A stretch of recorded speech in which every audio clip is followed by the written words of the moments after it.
ভগবান। প্রত্যেক কঠিন পরিস্থিতিতে এই নামই আছে যা আমাদের উপায় দিয়ে থাকে। ব্যক্তি যান, ভগবানের পুজো করেন, আরাধনা করেন, ব্রত পালন করেন, মন্দিরে যান, পুজো পাঠ করেন, ভগবানকে জাগিয়ে তোলেন। আর তারপর শুরু হয় সমস্ত প্রশ্ন। হে ভগবান, আমার সাথে এরকম কেন হচ্ছে? কেন আমারই জীবনে এত দুঃখ আছে? আমি কিভাবে এর সম্মুখীন হব? আমাকে কেন এত কষ্ট ভোগ করতে হচ্ছে? হে ভগবান, আমি কি করব? আমাকে সাহায্য করুন, কোনো রাস্তা দেখান।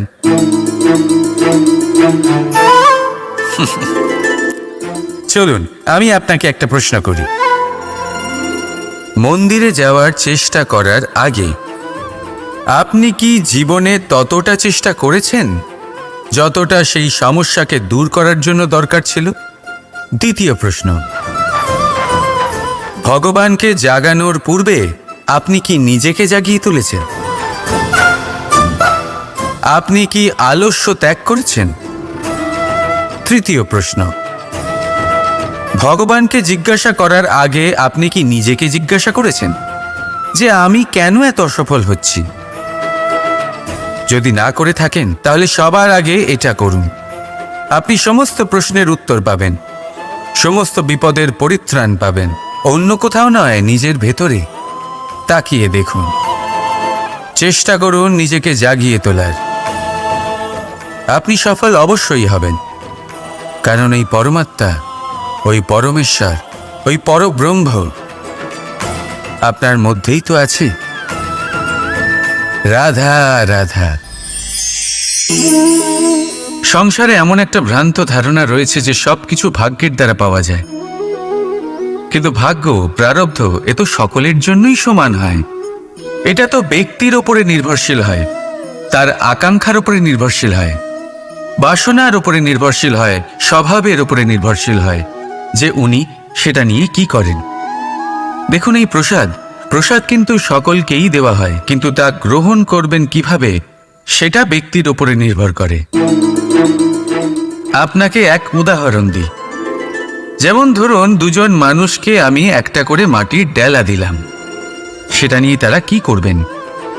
একজন মানুষ তার ছোট ছোট ডেলা বানাবেন আর পথযাত্রীদের ওপরে ছুঁড়ে মারবেন, হাসি ঠাট্টা করবেন, তাদের বস্ত্র নোংরা করে দেবেন, সেটাতেই উনি আনন্দ পাবেন। অন্যদিকে দ্বিতীয় ব্যক্তি সেই মাটির ডেলা দিয়েই নিজের জন্য একটা কুঁড়ে ঘর বানাবেন। সেই কুঁড়ে ঘর যা রোদেতে, বৃষ্টিতে, ঝড়ে তাকে সুরক্ষিত রাখবে। অনুভূতি, এই অনুভূতি বদলাতে শিখুন। এই অনুভূতি অত্যন্ত গুরুত্বপূর্ণ। ভালোবাসাতেও এই অনুভূতি হলো অত্যন্ত গুরুত্বপূর্ণ। ভালোবাসা সে বন্ধুর সাথে হোক, মা বাবার সাথে হোক, ভাই বোনের সাথে হোক, স্ত্রীর সাথে হোক, যে কারোর সাথে হোক। মনে রাখবেন, এই হলো সেই অনুভূতি যা আপনার ভাগ্য নির্ধারণ করে থাকে। তাহলে আসুন আমার সাথে প্রেমের অনুভূতি নিয়ে বলুন, রাধা রাধা। মানুষের কত রকম অনুভূতি হয়, কিন্তু সে সেটাই করে যেটা সে আজ অবধি করে এসেছে, আর এটাই তার সব থেকে বড় ভুল। আপনাকে যদি উদাহরণ দিই, তাহলে একটা গোয়ালা যে ছোটবেলা থেকে একটাই কাজ করেছে, গরুকে চড়িয়েছে, দুধ বের করেছে, সে সারা জীবন সেটাই পাবে, শুধু দুধ। কিন্তু ভেবে দেখুন, যখন এই দুধ কোনো ময়রার কাছে যায়, তখন সে সেটা দিয়ে মালপোয়া বানায়, মাখন বানায়, বিভিন্ন রকমের সুস্বাদু মিষ্টি বানায়, ঘি বানায়। সে বড় কিছু করে, তার বদলে সে বড় কিছু পায়। তাই মনে রাখবেন, যদি আপনি সেটা করেন যেটা আপনি সব সময় করে এসেছেন, তাহলে আপনি সেটাই পাবেন যা আপনি আজ পর্যন্ত পেয়ে এসেছেন। নতুন কিছু করার চেষ্টা করুন, আলাদা কিছু করার চেষ্টা করুন, নিজেকে বদলানোর চেষ্টা করুন, নিজেকে প্রস্তুত করুন, নতুন কিছু করুন। তাই মনে রাখবেন, যদি আপনি এমন কিছু করেন যা এর আগে কেউ কখনো করেনি, তাহলে আপনি এমন কিছু পাবেন যা এর আগে কেউ কখনো পায়নি। তাই নতুন উপায়, নতুন চেষ্টার দ্বারা নতুন কর্মের পালন করুন। নতুন চিন্তা নিজের ভেতরে জাগ্রত করুন, কারণ এই চিন্তাই সত্য হয়ে আপনার জীবনে আসবে। রাধা রাধা। সমুদ্র মন্থন আমরা সবাই জানি এ কিভাবে হয়েছিল। এই মন্থন থেকে কি কি পাওয়া গেছিল? অসংখ্য রত্ন পাওয়া গেছিল, বিষ পাওয়া গেছিল, অমৃত পাওয়া গেছিল। ঠিক সেইভাবেই আমাদের ভেতরেও একটা বিশাল সমুদ্র রয়েছে, যাকে আমরা নাম দিয়েছি মন। যদি এই মনের মন্থন করা হয়, তাহলে এই মন থেকে বিষও বেরোতে পারে আর অমৃতও বেরোতে পারে। তাই মনে রাখবেন, আপনার যে জিহ্বা রয়েছে তা বিষও নির্গত করতে পারে, আবার অমৃত, খারাপ কিছুও করতে পারে, যদিও আপনার মনস্কামনা খারাপ নাও হয়। তাই সবসময় যখন আপনার মুখ থেকে শব্দ উচ্চারণ করবেন, এই মনের মন্থন করে তা করুন। আর আমার সাথে ভালোবেসে বলুন, রাধা রাধা। আপনি কি কখনো শুনেছেন হরিণ সিংহের থেকে পালানোর বদলে তার সাথে লড়াই করেছে? হরিণ সিংহকে আক্রমণ করেছে, কখনো শুনেছেন? কখনো না। কিন্তু এরকম হতেই পারে, এরকম হয়েই থাকে। আর এটা তখনই হয় যখন হরিণের শাবক বিপদে পড়ে। যখন তার সিংহের কবলে পড়ার ভয় থাকে, তখন হরিণীও এসে সিংহের সাথে লড়াই করতে থাকে।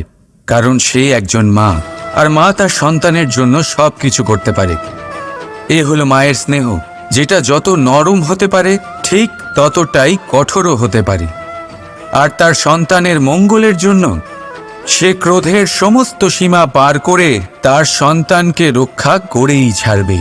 আর সেই জন্যই তো মাকে সন্তানের জীবনে সব থেকে বড় ঢাল বলা হয়। এই মাকে আমার শত কোটি প্রণাম। রাধা রাধা। একে চিনতে পারলেন? একে কুঠার বলা হয়। আপনারা জীবনে কোথাও না কোথাও কোনো না কোনো রূপে এটা দেখেই থাকবেন। একটা ব্যাপার নিশ্চিত, এই কুঠার ছাড়া কোনো বৃক্ষকে কাটতে পারা সরল নয়। এবার আপনি কখনো এটা ভেবেছেন, এই কুঠার এর এই অংশ, এর মুখটাই যদি না থাকে তাহলে কি হবে? এ শুধুমাত্র কোনো বৃক্ষই নয়, তার কোনো ডালও কাটতে সক্ষম হবে না। এবারে ভাবুন, এই শুকনো কাঠের হাতল এ আমরা কোত্থেকে পেলাম? কোনো এক বৃক্ষ থেকেই। সেই ডাল যাকে কেটে ফেলা হয়েছিল, এক বৃক্ষকে কাটার জন্য এই ডালই শস্ত্ররূপে প্রস্তুত।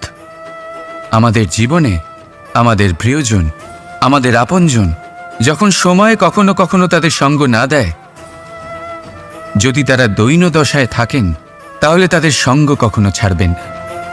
ওনাদের প্রয়োজন শুধুমাত্র মনোবল, তা তাদের দিন। তাদের সাহায্য করা আপনার কর্তব্য। হয়তো তাদের সাথে থেকে আপনার কোনো লাভ হবে না, কিন্তু তাদের দূরে থাকাতে আপনার ক্ষতি অবশ্যই হতে পারে। সর্বদা সাহায্য করুন। সঠিক সময় আসলে তা আপনার সহায়ক অবশ্যই হবে। রাধা রাধা। আমাদের মধ্যে বেশিরভাগ মানুষেরই এই অভিযোগ থাকে যে মানুষ তখনই আমাদের স্মরণ করেন যখন সেই সময় আসে যখন আমাদেরকে প্রয়োজন হয়, যখন কোনো কাজ থাকে। যখনই এই সময় পেরিয়ে যায়, তাদের কার্যসিদ্ধি হয়ে যায়, তারা আমাদের থেকে দূরে চলে যান, ভুলে যান আমাদের। এবার এই বিষয়ে ভেবে খারাপ অবশ্যই লাগে। এই পরিস্থিতিকেই অন্য এক দৃষ্টিভঙ্গি দিয়ে দেখার চেষ্টা করুন। মনে রাখবেন, মানুষ প্রদীপের সন্ধান তখনই করেন যখন তার জীবনে অন্ধকার থাকে। আপনি প্রসন্ন হয়ে উঠুন, কারণ আপনার কাছে সেই সুযোগ আছে যে কারোর জীবনে প্রকাশের কিরণ আনতে পারছেন, কাউকে সঠিক পথ দেখাতে পারছেন, কারোর সহযোগিতা করতে পারছেন, এই পুণ্য অর্জন করতে পারছেন। কারোর থেকে কোনো আশা রাখার দরকার নেই। যার আপনাকে যতটা প্রয়োজন তাকে ততটাই সাহায্য করুন, ততটাই সবাইকে প্রেম বিতরণ করুন। আর এই প্রেমের ভাব নিয়েই আমার সাথে বলুন, রাধা রাধা।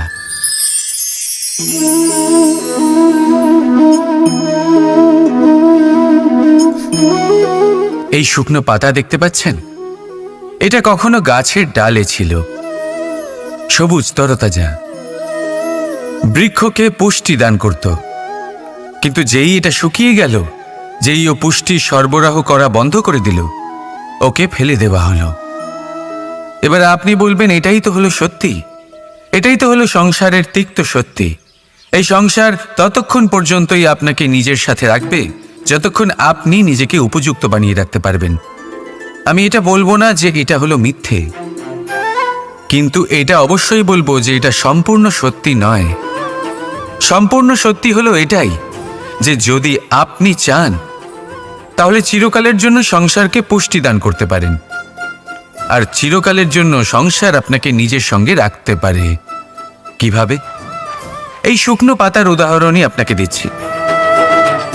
এই শুকনো পাতা প্রথমে টুকরো হবে, তারপরে বৃষ্টির জলের সাথে গলে যাবে, তারপর সার হবে, তারপর সেই বৃক্ষের গোড়াতেই সমাহিত হবে, একটা নতুন অঙ্কুরকে একটা নতুন জীবন দেবে। তাহলে আপনি ভাবুন, আপনি নিজের জীবনের সাথে কি করতে চান? যদি কখনো আপনি পড়ে যান, অসফল হয়ে থাকেন, তাহলে আপনি কি এই উৎসাহ হারিয়ে ফেলবেন, নাকি আবার উঠে দাঁড়াবেন আর আবার এক নতুন সংসারের রচনা করবেন? সিদ্ধান্ত আপনার। রাধা রাধা। সকলে বলেন এবং আমিও বলি যে মানুষ যেমন সঙ্গে মেলামেশা করেন সেরকমই তার স্বভাব হয়ে যায়। এ হলো সত্য, কিন্তু এটা হলো অর্ধ সত্য। হ্যাঁ, বৃষ্টির ফোঁটা যখন সাপের মুখে যায় তখন তা বিষে পরিণত হয়, তাই যখন ঝিনুকের মধ্যে যায় তখন তা মুক্ততে পরিণত হয়। কিন্তু কোনো ব্যক্তির স্বভাব এ হলো অত্যন্ত গুরুত্বপূর্ণ। কোনো এক ফুলের কথা ভাবুন, সেই ফুলের সাথে জড়িত সেই কাঁটাগুলোর কথা ভাবুন। সহস্র বছর ধরে সেই কাঁটা ফুলের সাথেই লেগে রয়েছে, কিন্তু আজও সেই বিধেই যায়, সেই যন্ত্রণাই দেয়, সুবাস ছড়ায় না। কেন? কারণ বিধে যাওয়া কাঁটার স্বভাব হয়। এটা বোঝেনি। সর্বপ্রথম নিজের মনের ভাবকে বদলাতে শিখুন, তারপরই আপনার সঙ্গের প্রভাব পাল্টাতে পারে। আর যদি আপনি এরকম করেন তাহলে আপনার জগৎ প্রশান্তিতে ভরে যাবে। তাহলে আসুন আমার সাথে ভালোবেসে বলুন, রাধা রাধা। প্রতিজ্ঞা ছোট একটা শব্দ, কিন্তু এর মধ্যে শক্তি অনেক থাকে। যে ব্যক্তি প্রতিজ্ঞা পালন করেন তাতে অটল থাকেন, সংসার তাকে সম্মান করে। আর যে ব্যক্তি এটা করতে পারেন না তিনি বদনামের ভাগীদার হয়ে যান। এবার এটা আমরা সবাই জানি, কিন্তু দেখুন, এই প্রতিজ্ঞার পালন কি যে কোনো পরিস্থিতিতে সেই যাই হোক না কেন করা উচিত? অর্থাৎ সংসার এদিক থেকে ওদিক হয়ে যাক, কিন্তু আমি আমার প্রতিজ্ঞায় অটল থাকব, এটা কি উচিত? এবার এটা আমরা বুঝবো একটা উদাহরণের দ্বারা। ধরুন আপনি আজ একটা প্রতিজ্ঞা নিলেন, বনের একটা সিংহকে আপনি রক্ষা করবেন। এ তো খুব ভালো কথা যে আপনি কারোর প্রাণ রক্ষা করবেন। আপনি শিকারীর হাত থেকে ওকে রক্ষা করবেন, ওকে বিপদের হাত থেকে রক্ষা করবেন। এতে প্রকৃতির ভারসাম্য বজায় থাকবে। কিন্তু যদি এই সিংহ নির্দোষদের ওপর আক্রমণ করে, তখনও কি এর প্রাণ রক্ষা করা উচিত হবে? তখনও কি নিজের প্রতিজ্ঞায় অটল থাকা উচিত হবে? না, কারণ তখন এটা পাপে পরিণত হবে। কোনো রকম প্রতিজ্ঞা, কোনো রকম প্রতিশ্রুতি যদি এই প্রকৃতির ধ্বংসতে সহায়ক হয়, যদি ভারসাম্য নষ্ট হয়, তাকে ওখানেই ভেঙে দেওয়া উচিত। আর এটা আপনাকে শিখতেই হবে, সময়ের সাথে আপনাকে বদলাতে হবেই। কারণ যিনি সময়ের সাথে বদলান না, সেই প্রকৃতি তার ব্যক্তিত্ব বদলে দেন। মনে রাখবেন, সেটাই হলো প্রতিজ্ঞা, সেটাই হলো প্রতিশ্রুতি যা এই সংসারের মঙ্গল করে। নয়তো সেটা হলো পাপ, যে পাপের শাস্তি প্রকৃতি আপনাকে অবশ্যই দেবে। তাহলে আসুন আমার সাথে বলুন, বন্দে ধর্মা বন্দে কর্মা, রাধা রাধা। যথা রাজা তথা প্রজা, যথা বীজ তথা বৃক্ষ, যথা ভূমি তথা অঙ্কুর। কি সুন্দর শব্দ এগুলি, আর যতটাই সুন্দর ততটাই গভীর হলো তার অর্থ। যেমন রাজা হবেন প্রজা তেমনই হবেন, যেমন ভূমি হবে অঙ্কুরও তেমনই হবে। কখনো গভীরে গিয়ে এই কথার অর্থ বোঝার চেষ্টা করেছেন আপনি? রাজা এই শব্দের মূল হলো রজ। রজ কথার অর্থ হলো মাটি, অর্থাৎ রাজা হলেন তিনি যিনি মাটির সাথে যুক্ত। রাজা হলেন তিনি যিনি প্রজাদের সম্মান করবেন, তাদের যত্ন নেবেন, তাদের চোখে জল দেখলেই চিন্তিত হয়ে উঠবেন, তাদের অশ্রু মোছার জন্য সমস্ত সম্ভাব্য চেষ্টা করবেন, তাদের সুখী রাখার জন্য সমস্ত চেষ্টা করবেন। রাজা এরকম হয়। এবার এই সমস্ত গুণ যদি একজন রাজার মধ্যে না থাকে, তাহলে প্রজার মধ্যে অসন্তোষ দেখা যায়, আর এই অসন্তোষ বিদ্রোহের রূপ নেয়, আর এই বিদ্রোহ যে কোনো রূপেই হলো বিনাশকারী। তাহলে রাজার উচিত প্রজাদের রক্ষা করা, এবং প্রজাদেরও উচিত রাজার প্রতি বিশ্বাস রাখা, তার অনুকরণ করা। এই দুজন যখন এক হবেন, তখনই শাসন স্থির হবে, তখনই এই দেশ নিয়ন্ত্রণে থাকবে। যদি দুজনের মধ্যে কোনো একজন নিয়ন্ত্রণ হারান, তখন মহা বিনাশ অবশ্যই হবে। তাহলে রাজা নিজের কর্ম করবেন আর প্রজা নিজের ধর্ম পালন করবেন, আর আমার সাথে ভালোবেসে বলবেন রাধা রাধা। এই বৃক্ষ দেখতে পাচ্ছেন, বটবৃক্ষ। এই সংসারের সব থেকে বড় বৃক্ষের মধ্যে অন্যতম। কি না করে এই বৃক্ষ? অনেক বছর ধরে বেঁচে থাকে এই বৃক্ষ। এই বৃক্ষ সর্বদাই বাড়তে থাকে। কত পশু পাখিদের এই বৃক্ষ আশ্রয় প্রদান করে। পথ চলতি পথচারীদের এই বৃক্ষ ছায়া প্রদান করে, আশ্রয় প্রদান করে, বিশ্রাম করার জায়গা দেয়, শীতল ছায়া দেয়। বটবৃক্ষ সংসারের সব থেকে বড় বৃক্ষদের মধ্যে একটা বৃক্ষ। এই বৃক্ষের বীজ সর্ষে দানার থেকেও ছোট হয়, কিন্তু তা মাটির মধ্যে সমাহিত হয়ে যায়, নিজের খোলসকে ভেঙে প্রথমবার অঙ্কুরিত হয়, আর তারপরে আস্তে আস্তে আস্তে একটা ছোট্ট বীজ একটা বিশাল বটবৃক্ষে পরিণত হয়। জীবনে যদি সাফল্য পেতে চান, তাহলে এইভাবেই এগোতে হবে। ছোট ছোট পদক্ষেপের দ্বারা এই পথ চলা শুরু করতে হবে। সেই জন্য ছোট কাজ করতে কখনো সংকোচ করবেন না, ছোট কাজ করতে কখনো লজ্জা পাবেন না। যদি এই ছোট ছোট কাজ পূর্ণ নিষ্ঠা দিয়ে, পূর্ণ মনোযোগ দিয়ে, সততার সাথে করতে পারেন, তাহলে এই ছোট কাজের আকার বাড়তে থাকবে। তাই কাজগুলিকে কাজের মতোই দেখতে শুরু করুন। ছোট কাজ বা বড় কাজ এরকম ভাববেন না। তাহলে কর্ম করতে থাকুন। জীবনে আপনার অস্তিত্ব বটবৃক্ষের থেকেও বড় করে তুলুন। তাহলে আসুন আর আমার সাথে ভালোবেসে বলুন রাধা রাধা। কর্ম এবং ফল। মানুষের স্বভাব হলো এটাই যে তিনি নিজের প্রত্যেক পরিশ্রমের প্রতিফল প্রার্থনা করেন। বেশিরভাগ সময় এই ফলাফলের চিন্তা করতে করতে, কল্পনা করতে করতে উনি কর্ম করতে থাকেন, যে আমি এই কাজটা করলে এই ফল পাবো। সেই সব কল্পনা করতে থাকেন যা না তার হাতে আছে, না আছে অধিকার, আর না আছে নিয়ন্ত্রণ। উনি শুধু নিজের কর্ম করতে পারেন। উনি কি ফল পাবেন তা তার হাতে কখনোই নেই। তাই আপনিও শুধুমাত্র কর্ম করতে থাকুন, ফলের চিন্তা করবেন না। মনে রাখবেন, শিকড় এবং শাখা যেভাবে একে অপরের সাথে জড়িয়ে, সেইভাবেই একে অপরের সাথে জড়িয়ে কর্ম এবং ফল। যেরকম কর্ম আপনি করবেন, সেরকম ফল আপনি অবশ্যই পাবেন। তাই এই ফলের আশায় কর্মের সময় কখনোই নষ্ট করবেন না, কারণ যে ব্যক্তি সময় নষ্ট করেন, সময় সেই ব্যক্তিকে অবশ্যই নষ্ট করে দেয়। কর্ম করুন নিঃস্বার্থভাবে, ফলের চিন্তা করবেন না, আর আমার সাথে ভালোবেসে বলুন রাধা রাধা। বরদান অত্যন্ত বিচিত্র এক বিষয়, কিন্তু দেখতে গেলে এই বরদান কি না করতে পারে। এক দরিদ্রকে রাজা বানিয়ে দিতে পারে, একজন দুর্বলকে এই সংসারের সব থেকে শক্তিশালী ব্যক্তি বানিয়ে দিতে পারে। কিন্তু আমরা ভুলে যাই এক অত্যন্ত গুরুত্বপূর্ণ কথা। বরদান এই শব্দের শেষে দান লুকিয়ে রয়েছে। এই দান কথাটা অত্যন্ত গুরুত্বপূর্ণ। আমাদের মনে রাখা উচিত এই বরদান আমরা দানে পেয়েছি, আর তাই তার সম্মান করা উচিত, কখনোই অহংকার করা নয়। আর যে ব্যক্তি বরদান পেয়ে অহংকার করেন তার যা ক্ষতি হয় তা হলো এই বরদান তার থেকে কেড়ে নেওয়া হয়।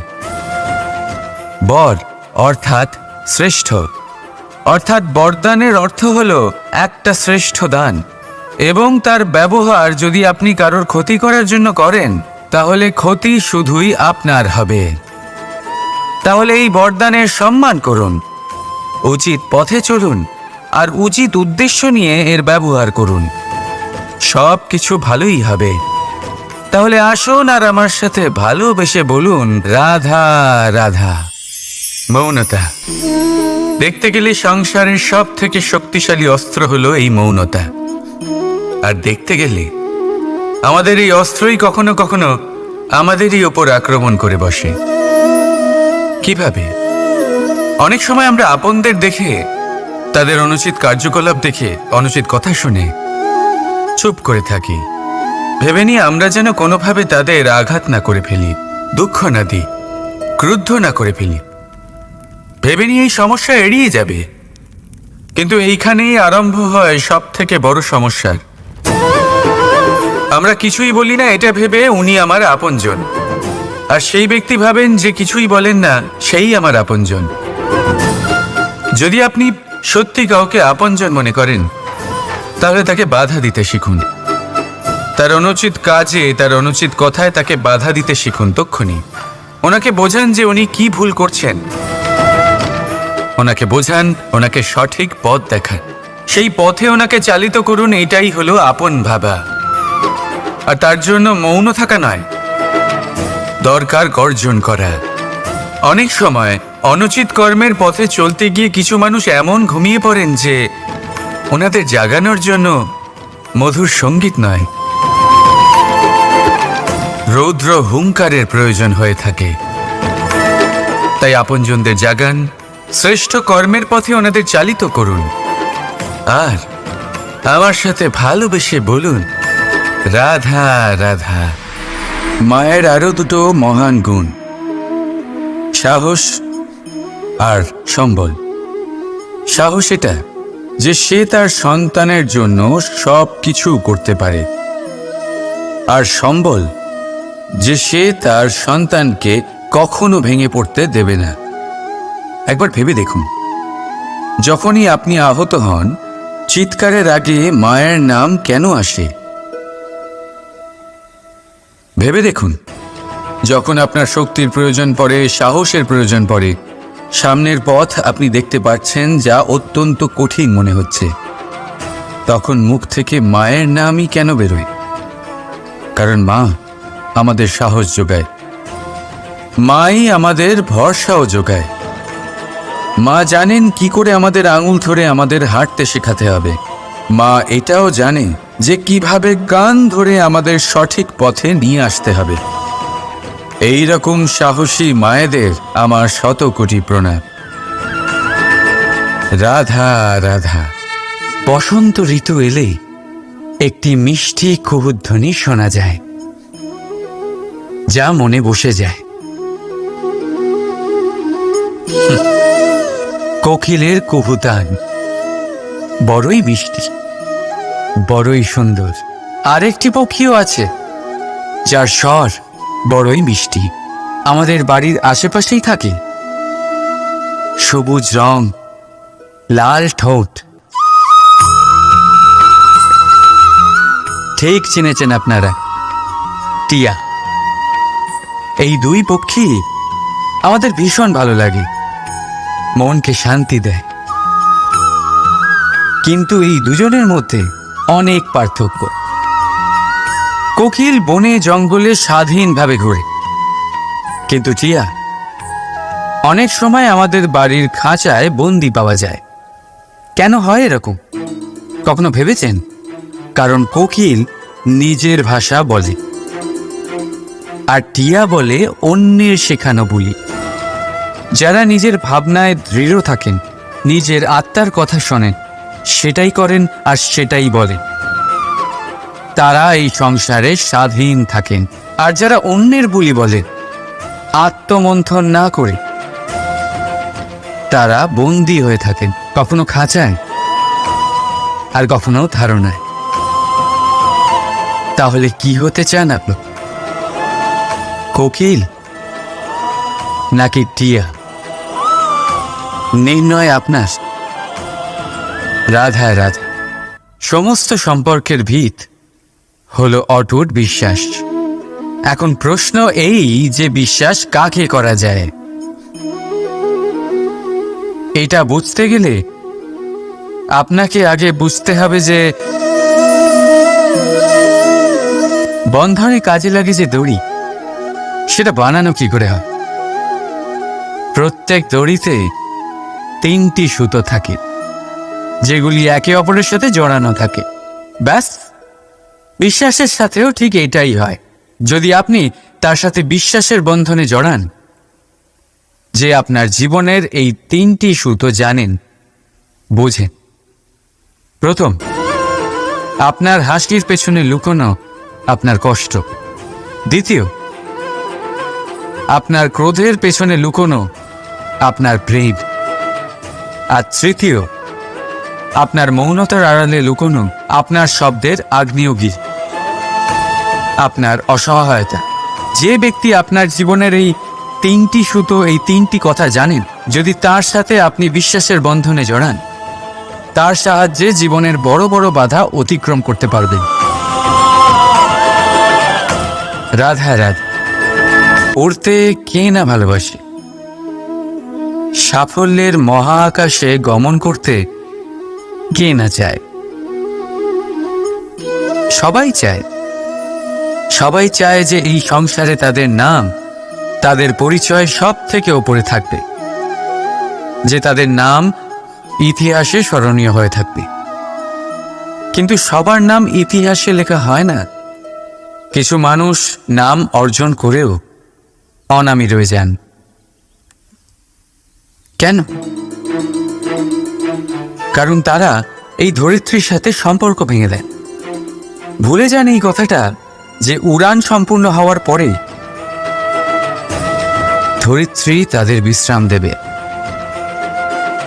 যে তাদের কীর্তিতে যারা বাহুবা দেন, যারা প্রশংসা করেন, তারা পৃথিবীতেই থাকেন। আর এই পৃথিবীতে থাকা মানুষই ইতিহাস রচনা করে। তাই সাফল্যের আকাশে অবশ্যই উড়ুন, কিন্তু তাদের থেকে একেবারেই বিচ্ছিন্ন হবেন না যারা আপনার এই সাফল্যের মূল ভিত্তি। তবেই ইতিহাসে আপনার নাম হবে, আর তখনই আপনি ভবিষ্যতে প্রসন্ন থাকবেন। রাধা রাধা। যখন মা ক্ষীর তৈরি করেন, তখন সেটা খেতে আমাদের খুব ভালো লাগে, তাই তো? কিন্তু মা কিভাবে ক্ষীর তৈরি করেন? প্রথমে উনি ভাত আর দুধের আয়োজন করেন, তারপর মিষ্টির আয়োজন করেন, তারপর উনি আগুনের আঁচে ওটাকে রাঁধেন। সহজ, তাই না?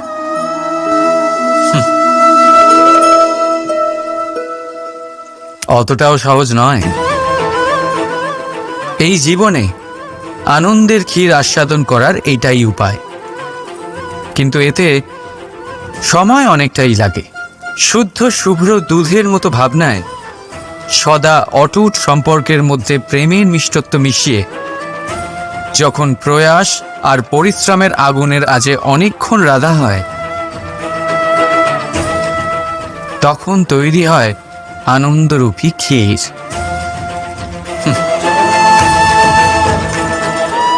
তাই মনে রাখবে, ভাবনার বিশুদ্ধতা, প্রেমের মিষ্টত্ব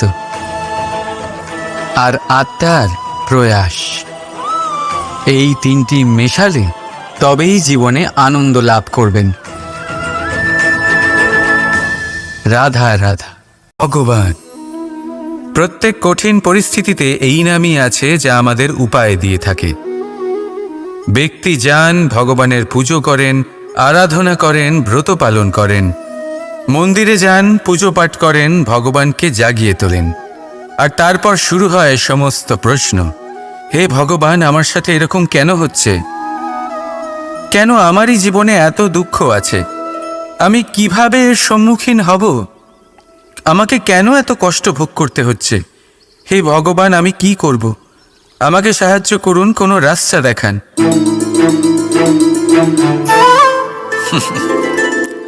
চলুন আমি আপনাকে একটা প্রশ্ন করি।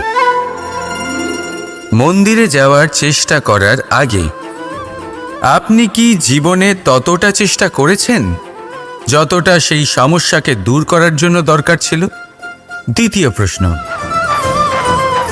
ভগবানকে জাগানোর পূর্বে আপনি কি নিজেকে জাগিয়ে তুলেছেন? আপনি কি আলস্য ত্যাগ করেছেন? তৃতীয় প্রশ্ন, ভগবানকে জিজ্ঞাসা করার আগে আপনি কি নিজেকে জিজ্ঞাসা করেছেন যে আমি কেন এত অসফল হচ্ছি? যদি না করে থাকেন তাহলে সবার আগে এটা করুন। আপনি সমস্ত প্রশ্নের উত্তর পাবেন, সমস্ত বিপদের পরিত্রাণ পাবেন। অন্য কোথাও নয়, নিজের ভেতরে তাকিয়ে দেখুন। চেষ্টা করুন নিজেকে জাগিয়ে তোলার। আপনি সফল অবশ্যই হবেন, কারণ এই পরমাত্মা, ওই পরমেশ্বর, ওই পরব্রহ্ম আপনার মধ্যেই তো আছে। রাধা রাধা। সংসারে এমন একটা ভ্রান্ত ধারণা রয়েছে যে সবকিছু ভাগ্যের দ্বারা পাওয়া যায়, কিন্তু ভাগ্য, প্রারব্ধ এ তো সকলের জন্যই সমান হয়। এটা তো ব্যক্তির ওপরে নির্ভরশীল হয়, তার আকাঙ্ক্ষার উপরে নির্ভরশীল হয়, বাসনার উপরে নির্ভরশীল হয়, স্বভাবের উপরে নির্ভরশীল হয় যে উনি সেটা নিয়ে কি করেন। দেখুন, এই প্রসাদ কিন্তু সকলকেই দেওয়া হয়, কিন্তু তা গ্রহণ করবেন কিভাবে সেটা ব্যক্তির উপরে নির্ভর করে। আপনাকে এক উদাহরণ দিই। যেমন ধরুন, দুজন মানুষকে আমি একটা করে মাটির ডেলা দিলাম, সেটা নিয়ে তারা কি করবেন?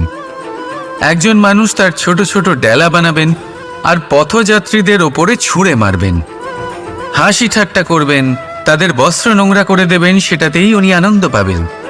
অন্যদিকে দ্বিতীয় ব্যক্তি সেই মাটির ডেলা দিয়েই নিজের জন্য একটা কুঁড়ে ঘর বানাবেন। সেই কুঁড়ে ঘর যা রোদেতে, বৃষ্টিতে, ঝড়ে তাকে সুরক্ষিত রাখবে। অনুভূতি, এই অনুভূতি বদলাতে শিখুন। এই অনুভূতি অত্যন্ত গুরুত্বপূর্ণ। ভালোবাসাতেও এই অনুভূতি হলো অত্যন্ত গুরুত্বপূর্ণ। ভালোবাসা সে বন্ধুর সাথে হোক, মা বাবার সাথে হোক, ভাই বোনের সাথে হোক, স্ত্রীর সাথে হোক, যে কারোর সাথে হোক। মনে রাখবেন, এই হলো সেই অনুভূতি যা আপনার ভাগ্য নির্ধারণ করে থাকে। তাহলে আসুন আমার সাথে প্রেমের অনুভূতি নিয়ে বলুন, রাধা রাধা। মানুষের কত রকম অনুভূতি হয়, কিন্তু সে সেটাই করে যেটা সে আজ অবধি করে এসেছে, আর এটাই তার সব থেকে বড় ভুল। আপনাকে যদি উদাহরণ দিই, তাহলে একটা গোয়ালা যে ছোটবেলা থেকে একটাই কাজ করেছে, গরুকে চড়িয়েছে, দুধ বের করেছে, সে সারা জীবন সেটাই পাবে, শুধু দুধ। কিন্তু ভেবে দেখুন, যখন এই দুধ কোনো ময়রার কাছে যায়, তখন সে সেটা দিয়ে মালপোয়া বানায়, মাখন বানায়, বিভিন্ন রকমের সুস্বাদু মিষ্টি বানায়, ঘি বানায়। সে বড় কিছু করে, তার বদলে সে বড় কিছু পায়। তাই মনে রাখবেন, যদি আপনি সেটা করেন যেটা আপনি সব সময় করে এসেছেন, তাহলে আপনি সেটাই পাবেন যা আপনি আজ পর্যন্ত পেয়ে এসেছেন। নতুন কিছু করার চেষ্টা করুন, আলাদা কিছু করার চেষ্টা করুন, নিজেকে বদলানোর চেষ্টা করুন, নিজেকে প্রস্তুত করুন, নতুন কিছু করুন। তাই মনে রাখবেন, যদি আপনি এমন কিছু করেন যা এর আগে কেউ কখনো করেনি, তাহলে আপনি এমন কিছু পাবেন যা এর আগে কেউ কখনো পায়নি। তাই নতুন উপায়, নতুন চেষ্টার দ্বারা নতুন কর্মের পালন করুন। নতুন চিন্তা নিজের ভেতরে জাগ্রত করুন, কারণ এই চিন্তাই সত্য হয়ে আপনার জীবনে আসবে। রাধা রাধা। সমুদ্র মন্থন। আমরা সবাই জানি এ কিভাবে হয়েছিল। এই মন্থন থেকে কি কি পাওয়া গেছিল? অসংখ্য রত্ন পাওয়া গেছিল, বিষ পাওয়া গেছিল, অমৃত পাওয়া গেছিল।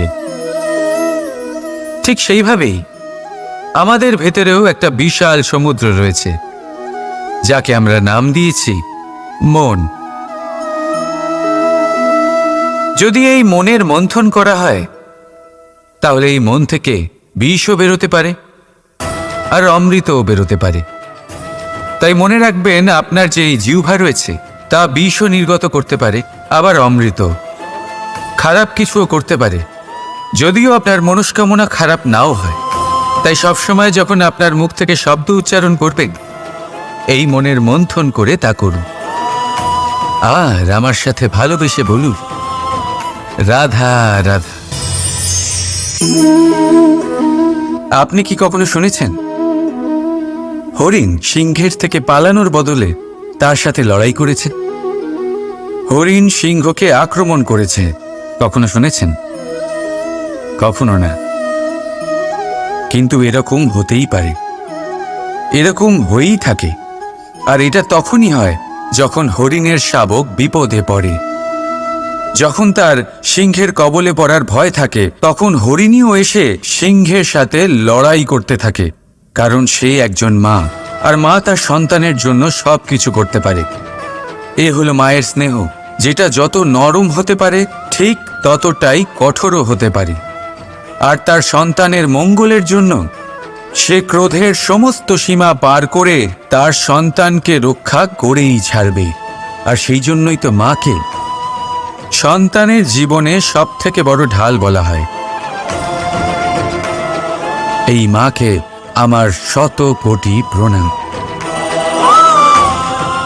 রাধা রাধা। একে চিনতে পারলেন? একে কুঠার বলা হয়।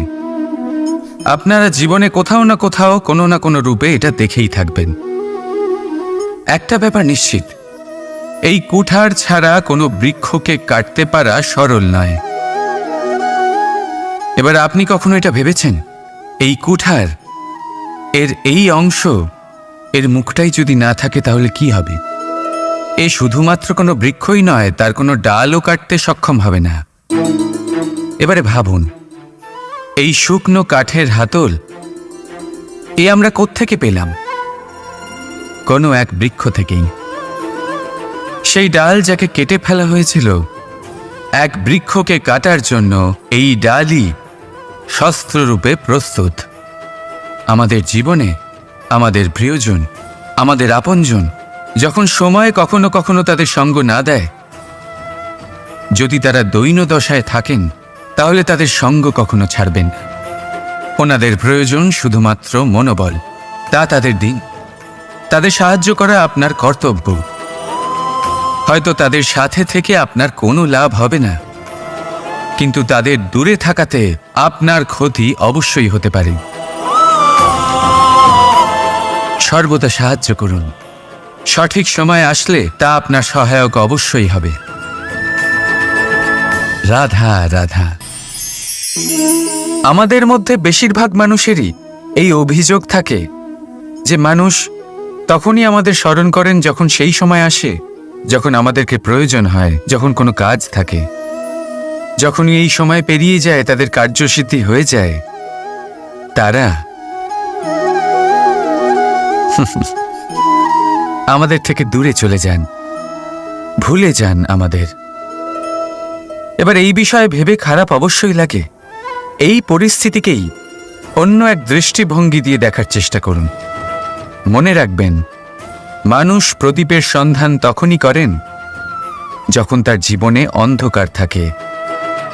আপনি প্রসন্ন হয়ে উঠুন, কারণ আপনার কাছে সেই সুযোগ আছে যে কারোর জীবনে প্রকাশের কিরণ আনতে পারছেন, কাউকে সঠিক পথ দেখাতে পারছেন, কারোর সহযোগিতা করতে পারছেন, এই পুণ্য অর্জন করতে পারছেন। কারোর থেকে কোনো আশা রাখার দরকার নেই।